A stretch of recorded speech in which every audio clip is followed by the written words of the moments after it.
This is a super interesting result that I found.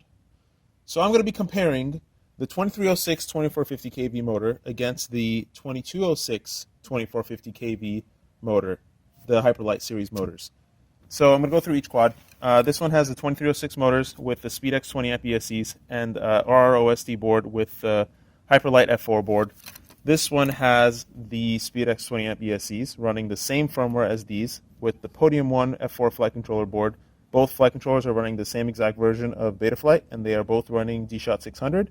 This one has the 2206. This one has the 2306. This one has been clocked at 2522 kV on the bench test. This one has been, the 2306 has been clocked at 2570 kV on the bench test.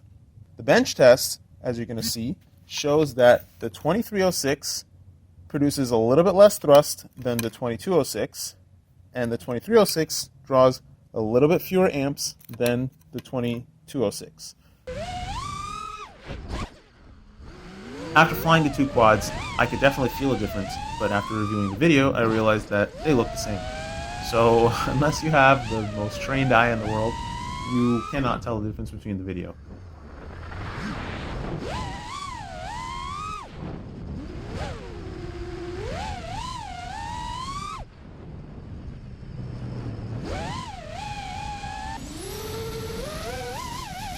After discussing the results with Ryan from Mini Quad Test Bench, he recommended that I swap the motors and see if the results follow the motors, and that's what I did.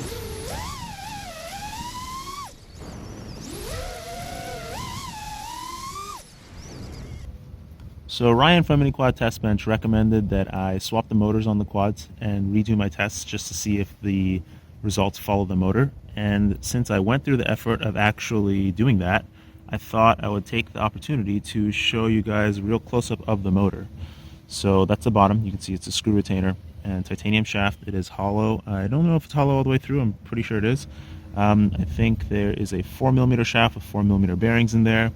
And it's really going to be hard to show, but I'll try to show that air gap on the Hyperlight, on the 2306, and then on... can't really see it. I'm going to turn on the flash and see if you can see it. Nope, doesn't really help. So here I am on the second day of testing, trying to, again, make video that you can tell the difference between, but you can't tell the difference between either one. But I can tell you that in the 20 to 50% throttle range, the 2306 motor just feels a little bit more throaty. It feels like you just have more control in the air. Anyways, I picked up these motors before I even knew that Mr. Steele was coming out with his own motors, and I can sort of understand why he chose this motor size. If his motor is at all similar construction to this motor that I have here, which I think it is because the air gap looks about the same and the magnets look sort of similar. I haven't really seen it in person, however. I started to understand that he chose this motor because it's really good for his style of acrobatics, which is definitely not top speed. It's less than 35 degrees camera tilt, and he really wants that fine feel in that mid to low throttle range. Whereas if you look at Matty Stunts, he's all about super speed, super power, and I don't think he's ever at 20-30% throttle range. So there you have it. The bench tests do tell you most of the story, but there is some degree of variation in the sky.